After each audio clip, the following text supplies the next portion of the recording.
It all kicks off with the world descending into chaos, and people are scrambling for their lives. In the middle of it all, a young guy sees the destruction and realizes he needs to get a move on. Meanwhile, as bizarre monsters start showing up, some dude on his balcony is just complaining that his coffee is too bitter. Inside an online game, our protagonist's teammates start freaking out about zombies. One of them yells for help but says that before he bites the dust, he has to take the enemy tower first. Our protagonist figures they're all just terrible players making excuses and even starts complaining about his parents mid-match. Then the guy with black hair types in the chat that his teammate's girlfriend is about to take a bite out of him.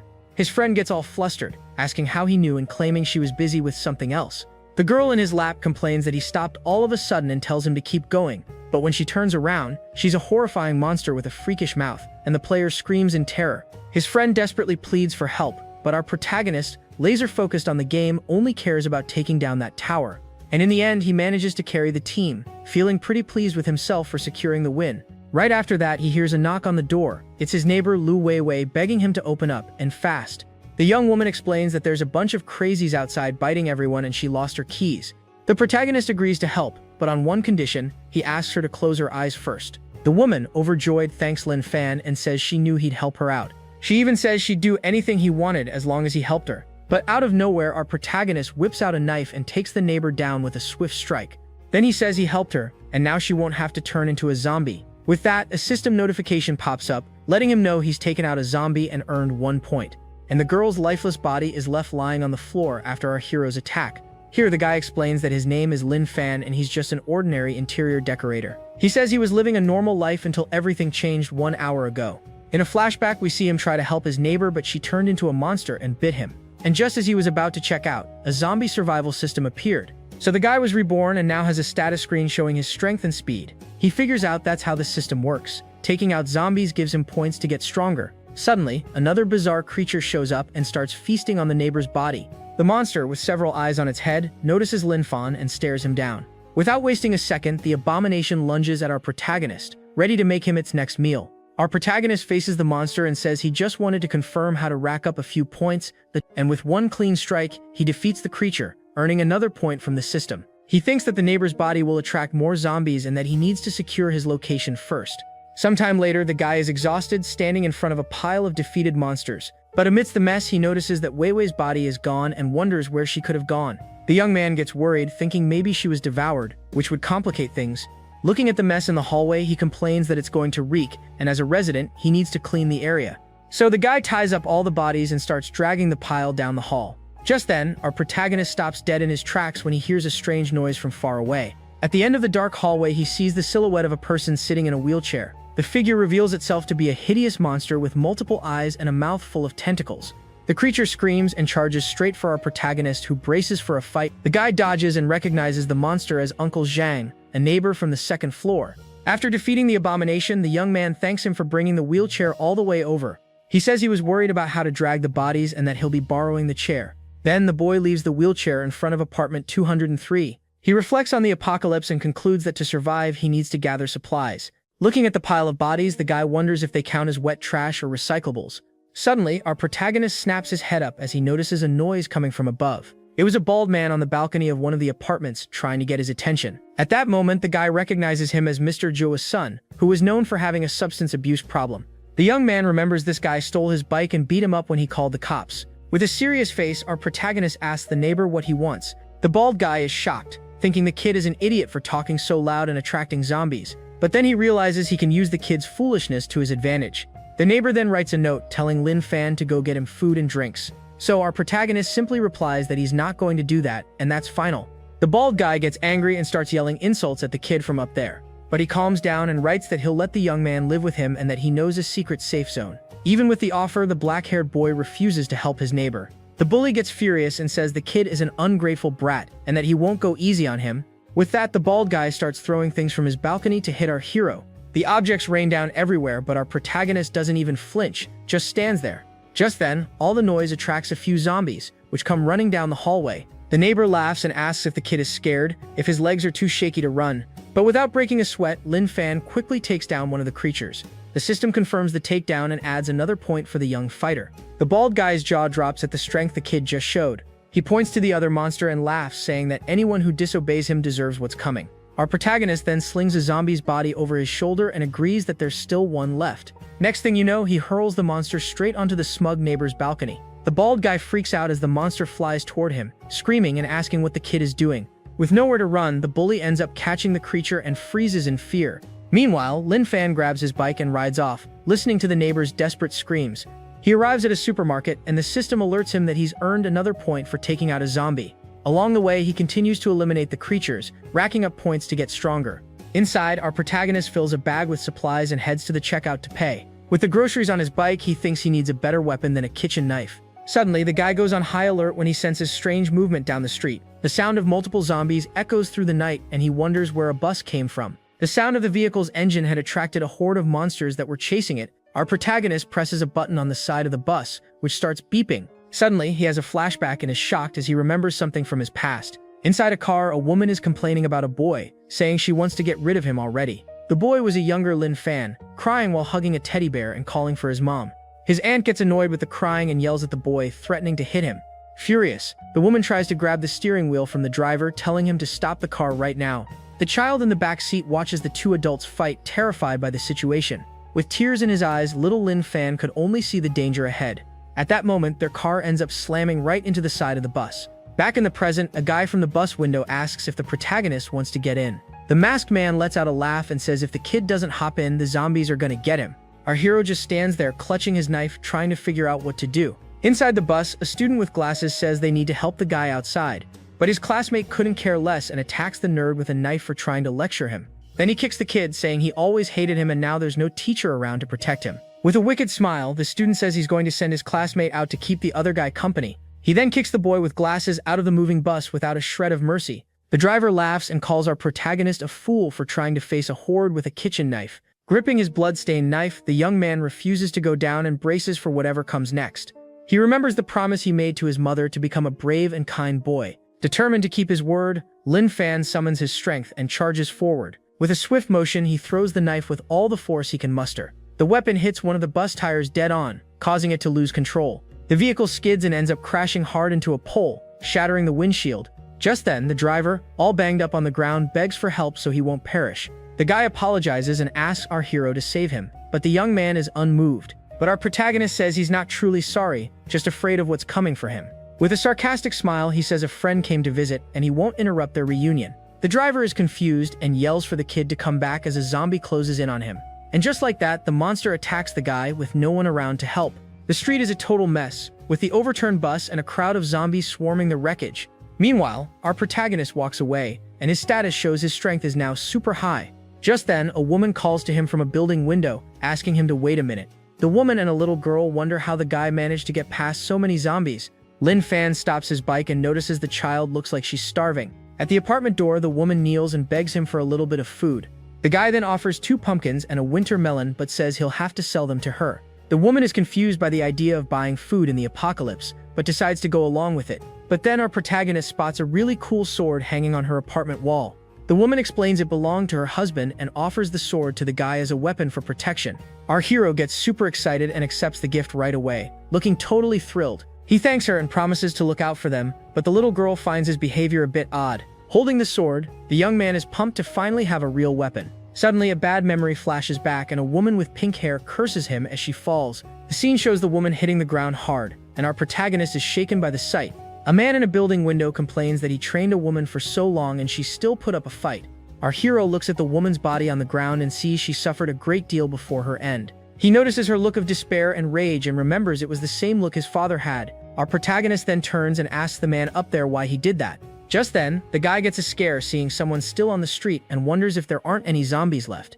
The man says the building is his territory and he can do whatever he wants with the women there. So the young man decides he needs to do something to protect the mother and daughter living in the same building. He picks up the woman's body and says that the guy lives on the 5th floor. The heavyset man thinks the kid is going to take the body home and calls him a loser. He tells our protagonist to get lost before he gets annoyed and shows him how he deals with people. The guy complains about his bad luck, running into an idiot even in the middle of the apocalypse. But he decides to look for other women in the building to have some fun and forget his anger. Suddenly, the man hears a knock on the door and tenses up, wondering what it could be.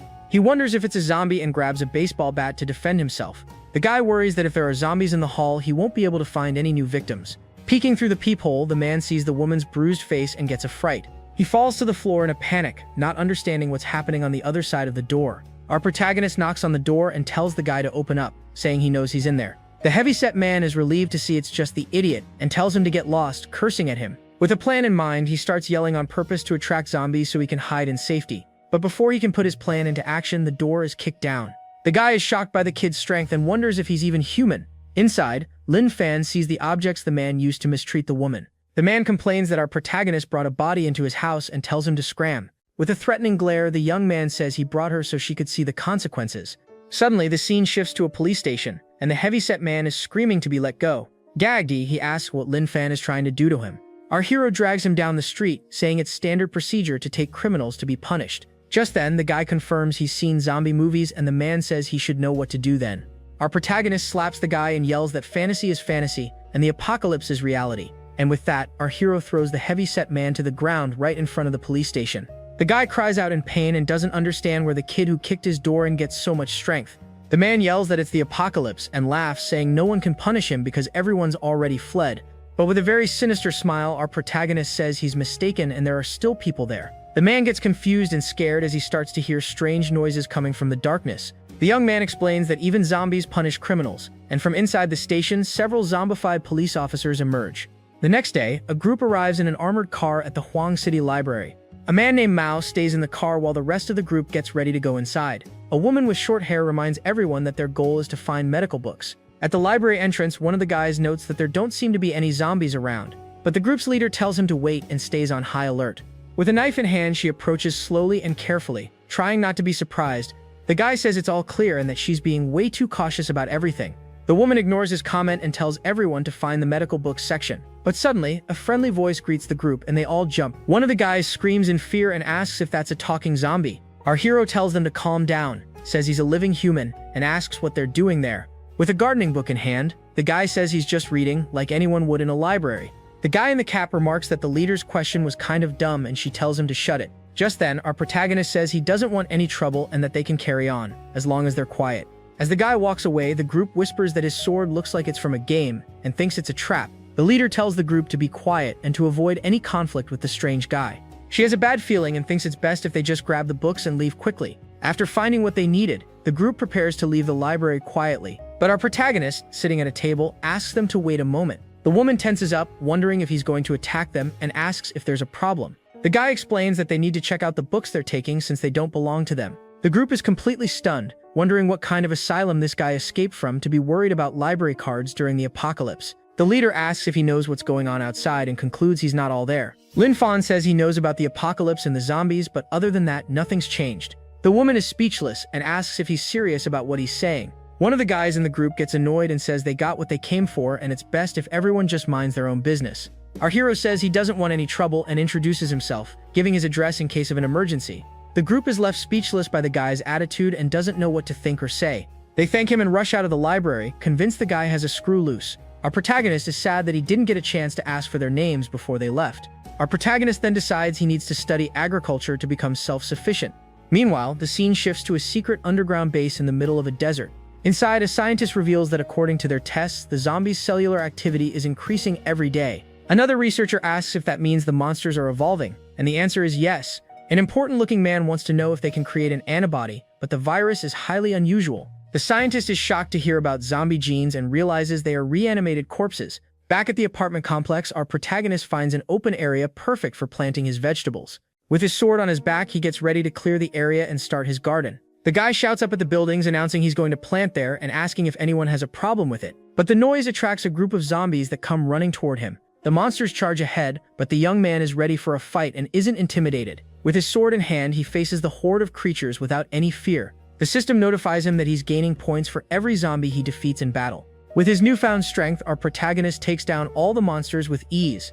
Now he can plant his vegetables in peace without worrying about being attacked by zombies. He concludes that there's no one else alive in the complex, so no one will steal his plants. Feeling hungry, the guy decides to get something to eat and takes the opportunity to check on the mother and daughter he helped. He brings them soft-shelled turtles because the other food from the market has gone bad. The woman is worried and says she doesn't want to take advantage of his kindness, fearing for her daughter. Our protagonist calmly asks if she needs help with anything. The woman is surprised and wonders if he's really willing to help her so easily. Bashfully, the woman asks if she and her daughter can go with the protagonist. The guy thinks she wants to move into his complex and offers to help her rent a place. The woman is left speechless, wondering if they're even on the same page. Meanwhile, in another part of the city, a group of survivors is trapped in a building. One of their cell phones rings and he wonders if it's a rescue call.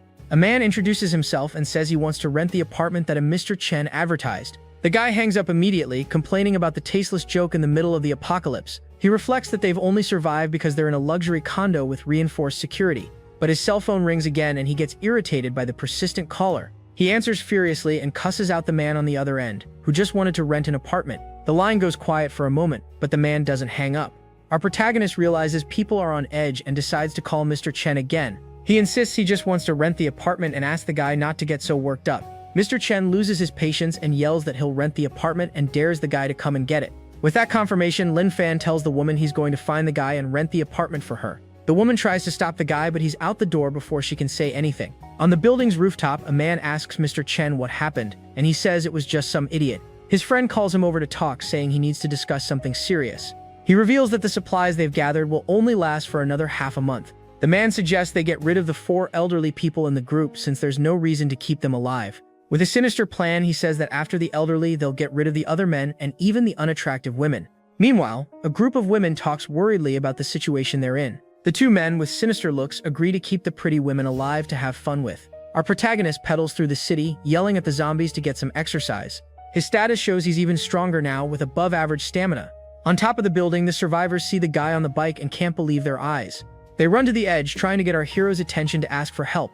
Lin Fan arrives at his destination and admires the luxurious neighborhood of the complex. He realizes he's lost the horde of zombies, which couldn't keep up with his pace. On the rooftop, Mr. Chen gives instructions to the group, promising they'll live better with him. The elderly folks talk among themselves, realizing the younger ones see them as dead weight. So the retired soldier and his doctor wife decide to leave what little hope is left for the younger generation. The retired military engineer agrees that it's time for them to accept their fate. The elderly couple agrees that survival is the most important thing now. The retired teacher apologizes to her husband for dragging him into this situation.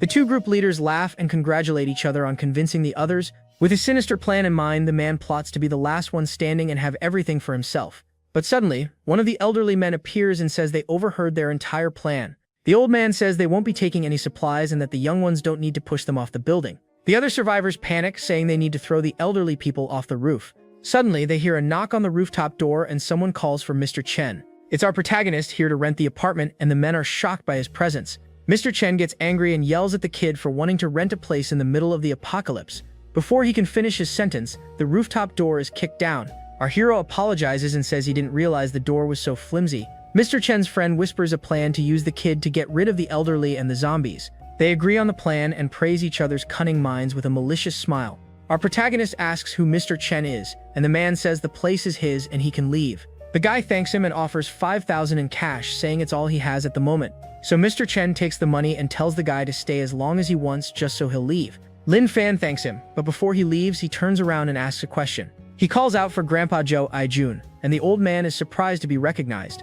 Our hero says he saw him on TV and calls him a hero for leading the country's weapons team. Our protagonist asks if the elderly people are planning to leave the rooftop since it's dangerous outside. They explain that they'd rather leave the supplies and hope for the younger ones. With a cold, determined look, the guy glares at the other survivors in the group. Mr. Chen and his friends feel a chill run down their spines and realize the kid is dangerous. Just then, our hero invites the elderly to come with him, promising to protect them. With a smile, he says he's strong and can find a place for them to stay for the time being.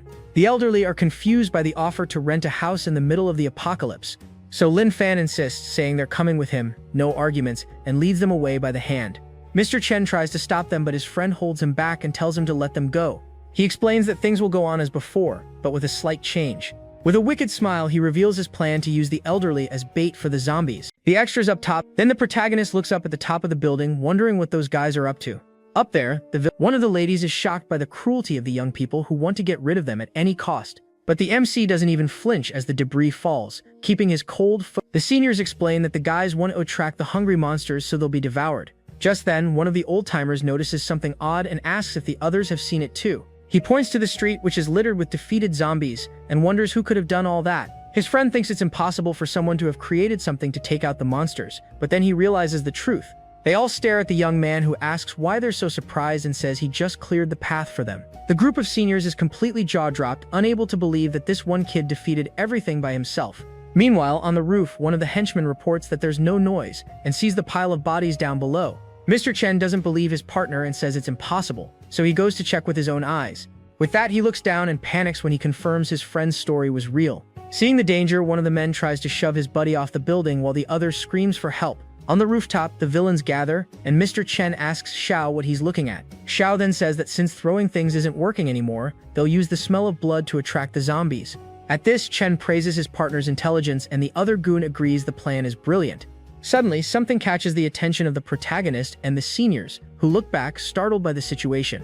Next, a new horde of zombies appears, running toward them, drawn by the smell of blood. The extras on the rooftop celebrate that the plan worked and can't wait to hear the group's screams. The elderly couple is terrified, and the woman wonders what they'll do now that the zombies have arrived. The MC asks the old man if he has a car, and the man confirms he does, but doesn't understand the question. With a confident smile, the young man says that's great because his bike wouldn't be able to carry everyone. He then tells the man to go to a specific location and runs ahead to take care of some unfinished business. Desperate, the seniors say the boy is young and more useful alive, so they should be the ones to stay behind. But one of the ladies says he must have a plan, and the best way to help is to follow his orders. Meanwhile, the protagonist faces the monsters and taunts them, calling them slow and pathetic. He was already standing in front of the gate, and now the zombies were finally arriving for the party. From up above, Chen's henchman doesn't get why the kid ran straight for the horde alone, thinking he's lost his mind. Chen laughs, saying that Xiao was right, as the kid really did open the gate for the zombies. He sees the guy running and is confused, but his friend explains it's just survival instinct kicking in. However, Zhao notices something strange and points out that the direction the kid is running seems suspicious. The two villains then freak out as they realize the protagonist is luring the zombies straight to them. With that, the horde of monsters begins to scale the building, following the MC toward the rooftop.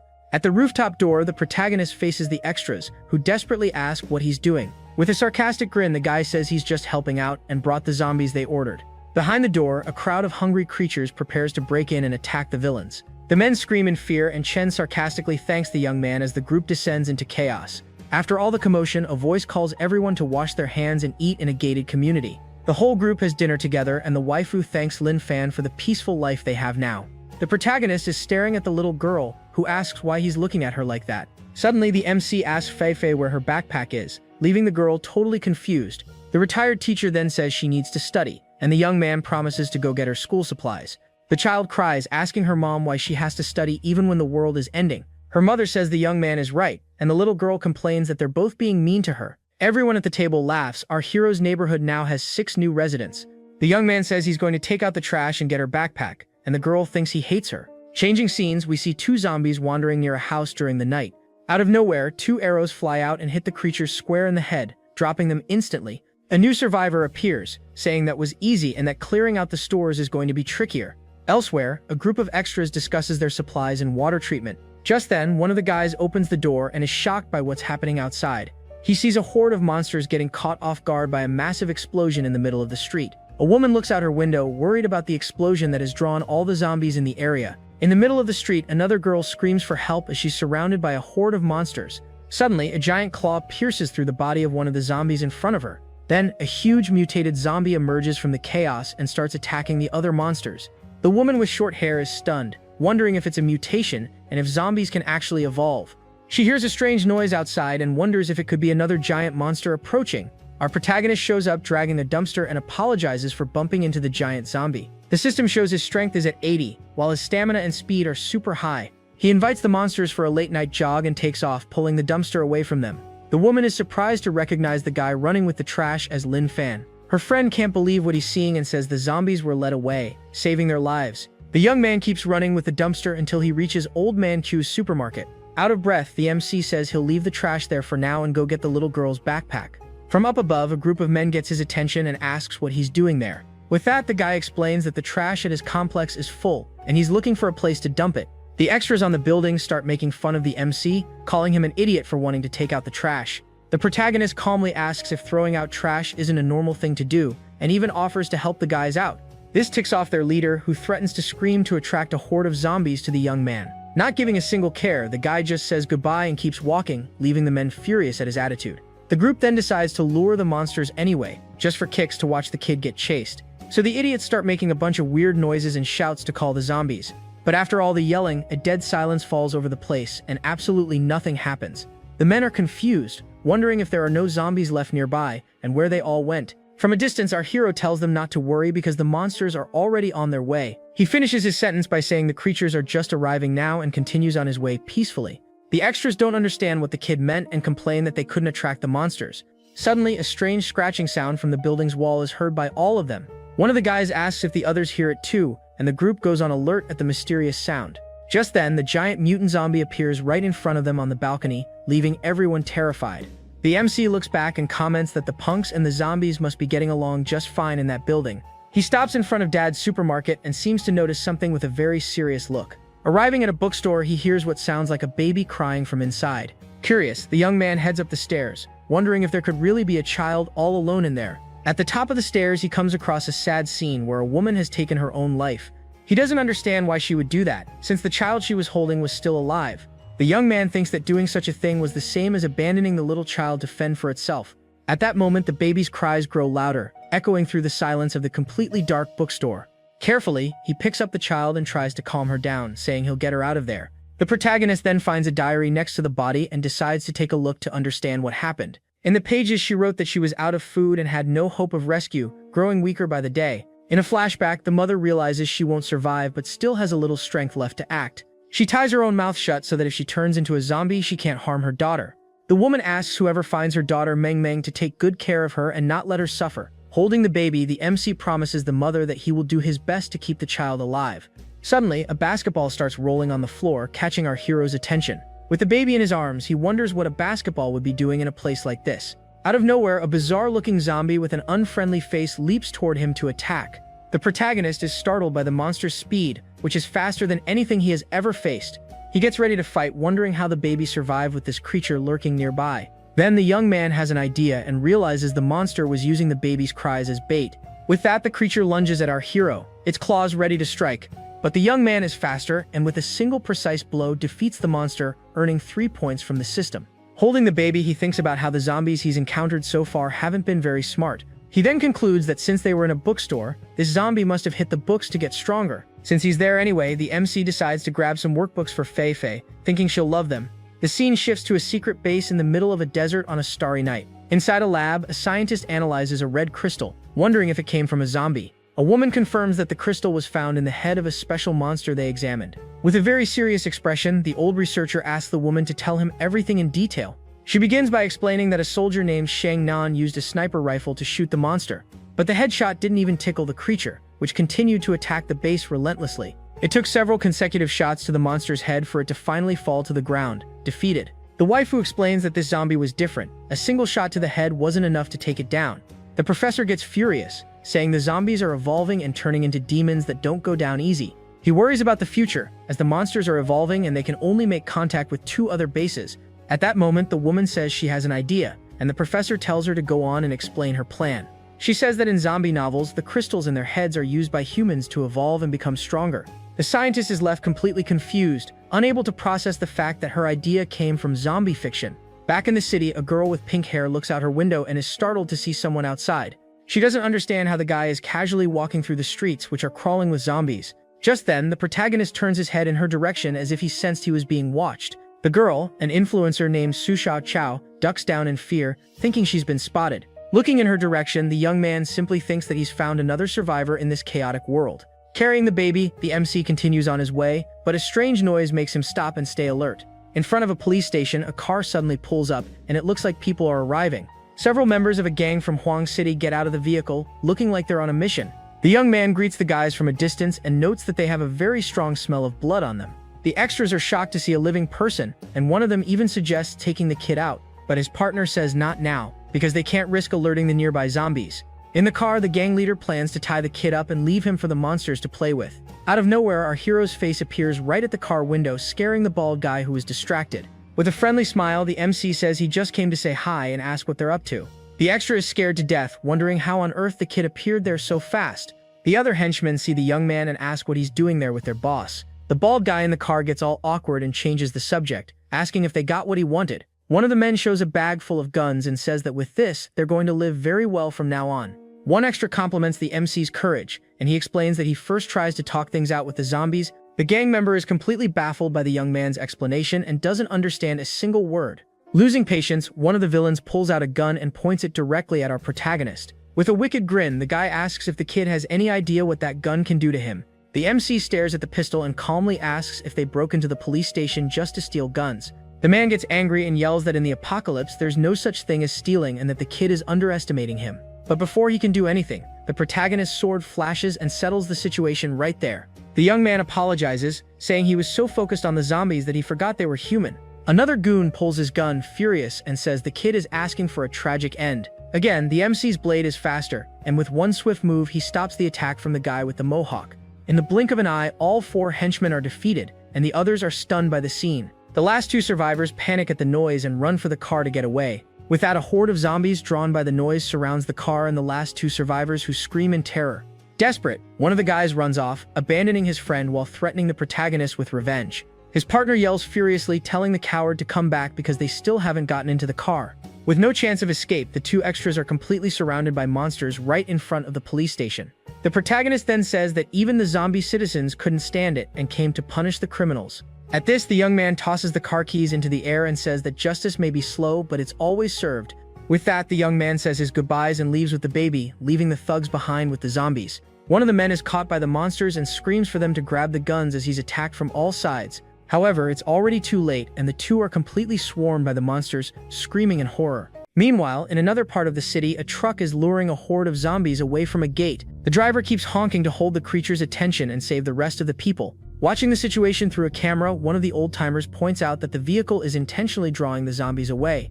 Our protagonist just confirms that he had already noticed the strange movement outside. Seizing the opportunity, 3 extras make a run for it to grab all the supplies they can carry. But the old man is confused because the truck suddenly turned around and started heading back. The black-haired young man also finds this super weird and gets a bad feeling about it. The vehicle then speeds toward the 3 men who had gone out to get the supplies. They panic, realizing the truck driver is trying to trap them for good. The driver of the vehicle then starts flashing back to how the apocalypse began for him and his family. He recalls that their food ran out, so he had to risk it all to find supplies for his wife and kids. But he got surrounded by zombies, and just as he was about to be caught, a truck appeared to help.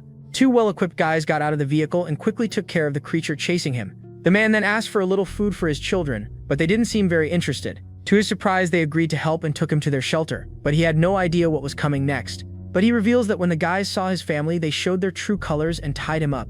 The driver then remembers being forced to watch as those men did unspeakable things to his wife. With that, the man screams in rage, remembering all the suffering he endured on that terrible day. His wife couldn't take the humiliation and tried to fight back, but the villains mercilessly threw her from the building. He wanted to fight to the end, but the guys took his 8-year-old daughter hostage so he wouldn't resist. Filled with hatred, the driver swears he won't let those monsters get away with their lives, no matter what. With that thought, he slams his foot on the gas with a single goal in mind: revenge.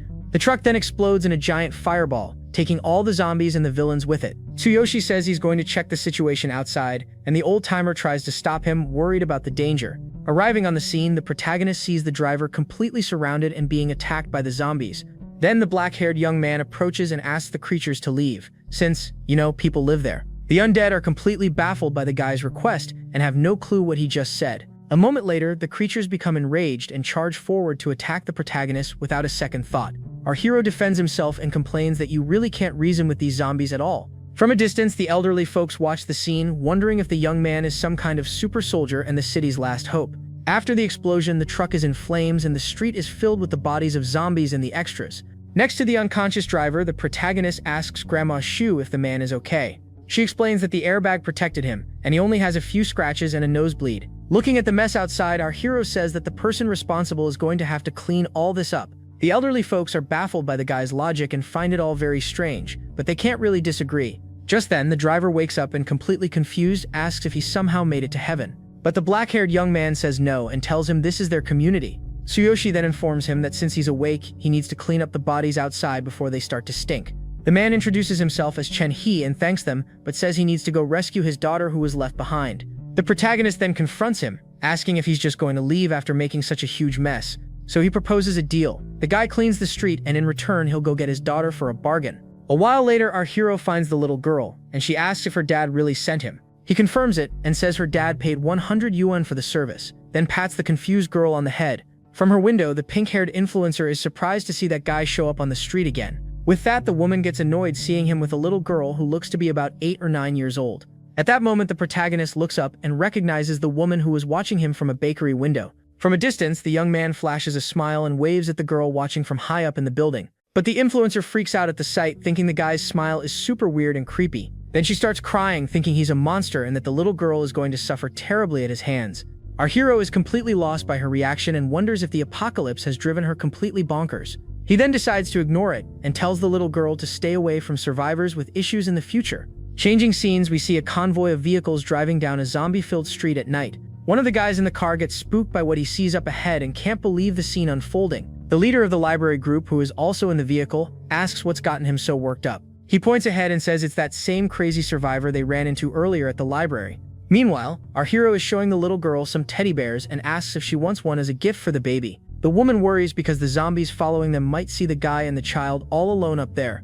With that, she tells the driver Mao to honk the horn as fast as possible to draw the creatures away from them. Suddenly, a toy's voice asks, "What do you call your father's father?" And everyone in the car jumps at the sound.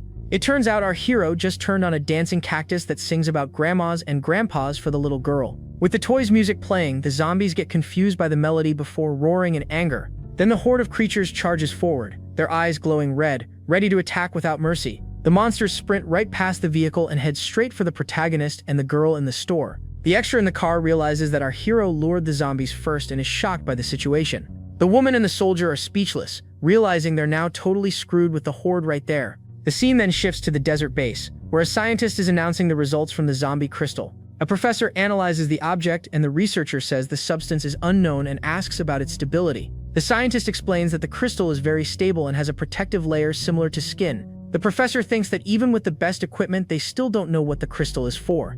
Then the researcher asks if the other bases have made any progress in extracting the crystals. He replies that the other bases haven't found any crystals, so only special zombies must have them. The professor concludes that this proves the zombies are evolving and worries about the future of humanity. Back in the city, a blue-haired guy celebrates on top of a building, saying he finally did it. The man named Tian Hao shows off a red crystal and says that just like in the books, it exists in the zombies' heads.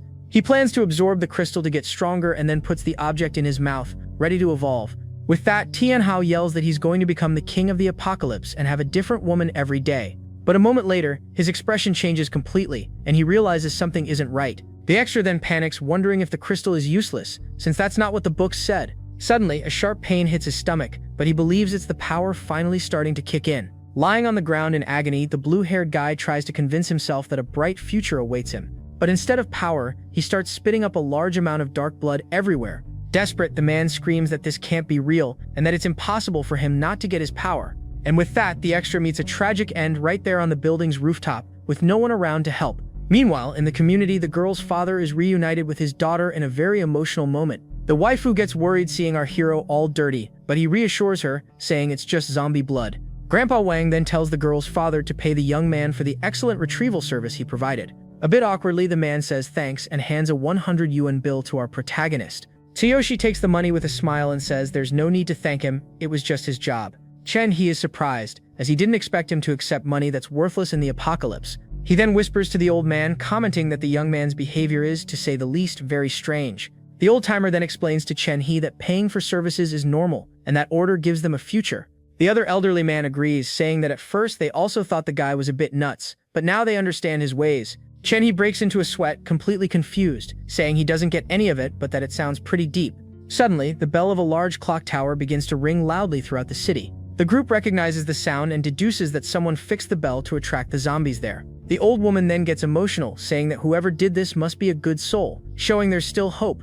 With that, a horde of creatures with red eyes runs wild through the streets, drawn by the noise. The undead then gather at the base of the clock tower, completely hypnotized by the sound. It turns out this was all a plan by the library group, and one of the guys praises the leader's brilliant idea. The short-haired woman, however, warns that the plan might not work forever, and they need to be careful. She then tells everyone to hurry up because they only have 2 minutes to grab everything they can. Their vehicle then drives over some obstacles in the street, showing how rushed the group is. But suddenly, one of the guys panics and warns the leader that something very strange is happening. Just then, a giant green mutant zombie appears out of nowhere and starts throwing the others around. The monstrous creature continues its attack, tearing through the horde of zombies with bizarre ease. With that, the giant monster leaps toward the top of the clock tower with a deafening roar.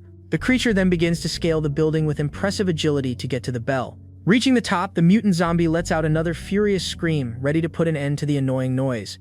Then, with a devastating punch, it destroys the tower structure and silences the bell for good. The tower's clock flies through the air in pieces, and the sound that was luring the zombies finally stops.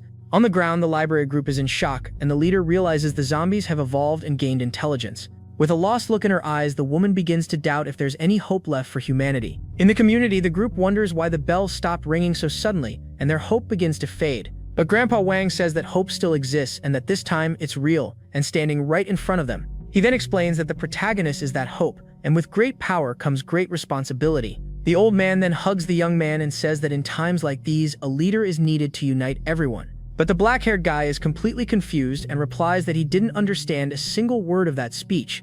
The old-timer realizes that talking deeply is useless and decides to try a more direct approach, so he offers the young man a part-time job to earn money and help other survivors. With his eyes sparkling, our hero loves the idea and accepts the job as a real estate agent on the spot.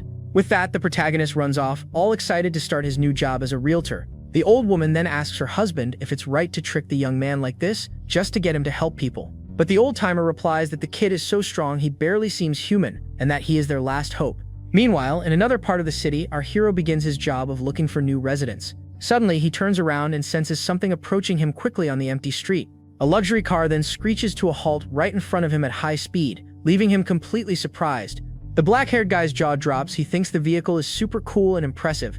The purple-haired driver then invites him to get in the car and survive the apocalypse with him. But the protagonist politely declines the invitation, explaining that he's already working and has a place to stay. The driver then floors it and drives away without looking back, leaving the young man all alone. Tsuyoshi stands there watching the car disappear and wonders what the big hurry was. In the vehicle, a woman worries about leaving him behind, but the man says he refused their help. Looking in the rearview mirror, the driver comments that the guy seems a little nuts and that it's better this way. Just then, a horde of zombies appears, and our hero notices they're much faster than before. So he gets ready to fight, complaining that he has to take out some zombies again to earn points. With his sword in hand, the protagonist defeats the horde of zombies with several precise and swift strikes. Tired, he looks at the bodies and concludes that the zombies are evolving, but he's getting stronger too. Suddenly, the black-haired young man hears something in the distance and gets curious about the sound. Looking at a building, he sees an SOS sign in the window and wonders if it's a call for help. Inside the apartment, a dance streamer named Yan Nini introduces herself and tells her story. She explains that when the apocalypse started, she locked herself in her home out of fear but has managed to survive so far. On the third day, she heard knocking at the door and recognized the voice of her agent Lu Hong on the other side. But when she peeked, she saw the agent's brother, a gaming addict who always looked at her in a weird way. With the world in chaos, she feared he might do something bad, and her agent wouldn't stop him. That's why she never opened the door, but now, with no food left, she wonders if she's going to starve to death in there. Downstairs, Lu Hong's brother complains that the woman still hasn't opened the door for them. The guy then starts talking in a gross way about the streamer's body to his own sister. He then complains that the security door is too tough and he can't break it down no matter what. Lu Hong scolds him for being so obvious, but he replies that in the apocalypse, nobody needs to pretend anymore. Suddenly, the guy signals for silence and tells his sister he heard movement outside. His sister wonders if it's zombies, but the guy says he's not sure and that it's better to check first. We then see that the noise was our protagonist knocking on the door of apartment 1705. Inside the apartment, the streamer hears the knock and panics, desperately begging to be left alone. She thinks it's Lu Bing again and despairs, unable to handle the horrible situation any longer. Outside, our hero hears the woman's fearful screams and worries that she might be in danger. With a determined expression, he decides he can't just stand by and do nothing about it. Without a second thought, the young man uses his superhuman strength and breaks down the door with a single punch. The waifu is completely shocked to see the stranger in front of her and grabs a knife to defend herself. She then questions him for breaking into her home in the middle of the apocalypse and still telling her not to be afraid. But our hero recognizes her as the streamer Nini and says he's a fan who even donated 100 yuan to her once. The woman doesn't believe him for a second and threatens to harm herself if he takes one more step toward her. She then remembers a movie about a tortured woman and vows she'll never let that happen to her. The young man tries to explain, saying he's a real estate agent and that he saw her SOS sign. The streamer becomes suspicious, wondering how a normal human could possibly break down a security door.